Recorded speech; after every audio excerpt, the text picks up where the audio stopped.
اللهم صل على سيدنا ومولانا محمد وبارك وسلم وصل عليه.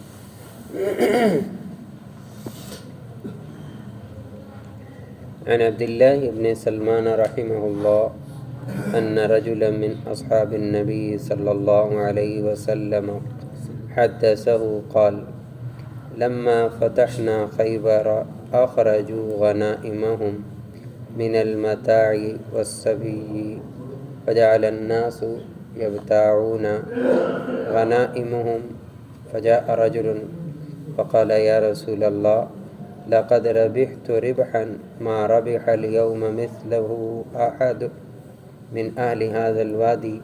قال: ويحك، وما ربحت؟ قال: ما زلت أبيع وابتاع حتى ربحت 300 أوقية. فقال رسول الله صلى الله عليه وسلم: أنا أنبئك بخير رجل ربح.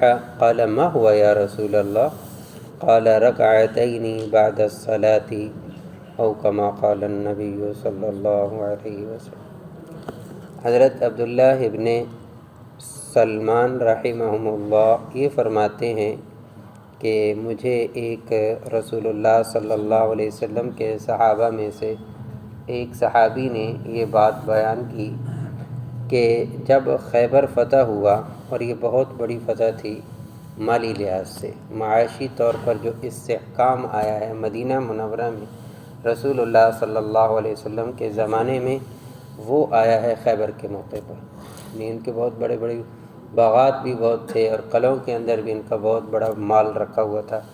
تو یہ بغیر کسی جنگ کے الحمدللہ اس طرح ان کا گھراؤ کیا گیا کہ ان کو پتہ چل گیا تھا اب یہ مسلمان ہمیں چھوڑیں گے نہیں، لہذا وہ خود ہی بھاگ گئے. جو کیا اٹھا سکتے تھے، کیا اٹھانا تھا، لیکن اللہ تعالیٰ نے اتنے خزانے دیے وہاں سے، یعنی بہت بڑا مال ملا مسلمانوں کے ہاتھ آیا. اور یہ سن 7 ہجری ہے، یعنی رسول اللہ صلی اللہ علیہ وسلم نے وہ لوگ جو قسم پرسی میں مکہ سے آئے تھے، کچھ بھی نہیں تھا نا، گھر کے اندر کیا لے کر جا سکتا ہے بندہ اس زمانے کے اندر.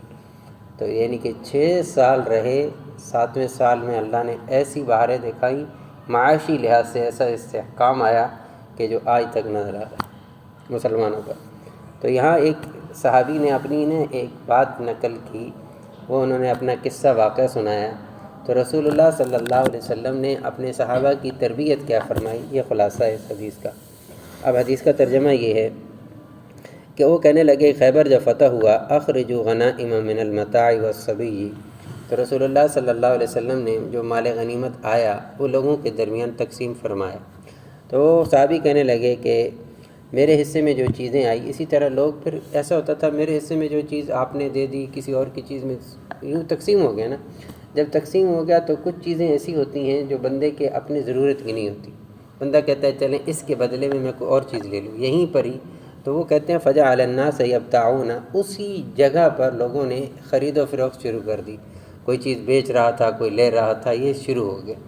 اب ظاہر ہے کہ اس میں منافع بھی ہوتا ہے، کوئی چیز اچھی بک جاتی ہے، کوئی چیز نہیں بک جاتی. تو اس لمحے کے اندر، چند لمحوں کے اندر، ایک صحابی کہتے ہیں کہ کیا ہوا کہ میں کچھ چیزیں بیچتا رہا، خریدتا رہا، بیچتا رہا، یہاں تک کہ میں نے اچھا خاصا خرید لیا. تو کہنے لگے میں رسول اللہ صلی اللہ علیہ وسلم کی خدمت میں حاضر ہوا.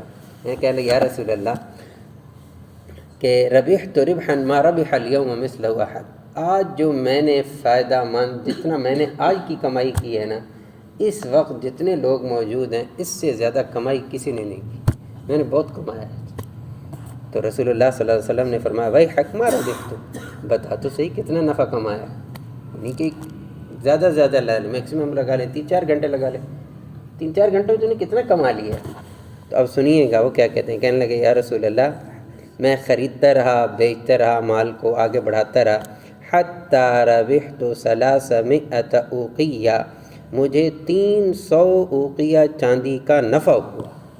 اب 300 اوقیہ چاندی کتنا ہوتا ہے؟ انہوں نے لکھا ہے 1 اوقیہ ہوتا ہے 40 درہم کا، اور 1 درہم ہوتا ہے 3 گرام چاندی کا. تو آپ اس سے اندازہ لگا رہے ہیں کہ یہ بنے گا 3000 تولہ چاندی پیور. 3000 تولے، 1 تولہ 2 تولہ نہیں، 3000 تولے چاندی. وہ کیا مجھے نفع آیا ہے، اصل مال تو موجود ہے میرا. جو نفع میں نے کمایا وہ اتنا ہے۔ تو رسول اللہ صلی اللہ علیہ وسلم نہ مال کمانے آئے تھے دنیا میں، نہ مال کی تربیت دینے آئے تھے، امت کو سبق جو دینے آئے تھے وہ کیا تھا، وہ ہم سب کے لیے۔ اس روایت کے اندر آپ نے اس صحابی کی ساری خوشی کو، ساری کی ساری بات کو ایک دم آپ صلی اللہ علیہ وسلم نے رخ ہی موڑ دیا۔ تو آپ نے فرمایا یہ کیا نفع ہے، یہ تو کوئی نفع نہیں ہے، یہ تو کوئی نفع نہیں ہے۔ آپ نے فرمایا تیرے سے زیادہ نفع کون کماتا ہے؟ آپ نے فرمایا رسول قال ما ہو، آپ نے فرمایا انا انبئک بخیر رجل ربح، میں تمہیں وہ بندہ نہ بتاؤں جو تیرے سے زیادہ کما لیتا ہے، تیرے سے بھی زیادہ کمائی کر لے تھوڑے وقت کے اندر، میں وہ بندہ نہ بتاؤں۔ تو ایک دم وہ حیران رہ گئی، یا رسول اللہ وہ کون ہے؟ میں تو آج خوش تھا کہ اس پوری دھرتی کے اندر کوئی بھی نہیں ہے میرے جیسا کمانے والا، وہ کون ہے بندہ، میں دیکھوں تو صحیح اس بندے کو۔ رسول اللہ صلی اللہ علیہ وسلم نے فرمایا رکعتین بعد الصلاۃ، ہر فرض نماز کے بعد 2 رکعت پڑھ لینا، یہ اللہ کو اتنا محبوب ہے، وہ بندہ اتنا کما لیتا ہے کہ جتنا تو نے نہیں کمایا۔ اس لیے 2 رکعت نفل، 2 رکعت سنت، اس کو جانے نہ دیا جائے۔ یہ بڑی نفع مند، سود مند تجارت ہے جو رسول اللہ صلی اللہ علیہ وسلم نے فرمائی۔ چونکہ شعبان کا مہینہ ہے، اس لیے ہم سب کے اندر جہاں فرائض کا ذوق اور شوق ہے وہاں نوافل کا بھی ذوق اور شوق ہونا چاہیے، تاکہ رمضان کے اندر چونکہ سارا ہی معاملہ اور ہو جائے گا نا، نفل کا ثواب فرض کے بدلے میں چلا جائے گا، ایک فرض 70 پہ چلا جائے گا۔ تو اس لیے ابھی سے ہم کوشش کرنا شروع کر دیں گے تو انشاءاللہ اللہ رب العزت ہمیں بھی اس طرح کی سود مند تجارت نصیب فرمائے۔ سبحان اللہ وبحمدہ، سبحانک اللہم وبحمدک، نشہد ان لا الہ الا انت، سبحان ربک رب العزت عما یصفون، وسلام علی المرسلین، والحمد للہ رب العالمین۔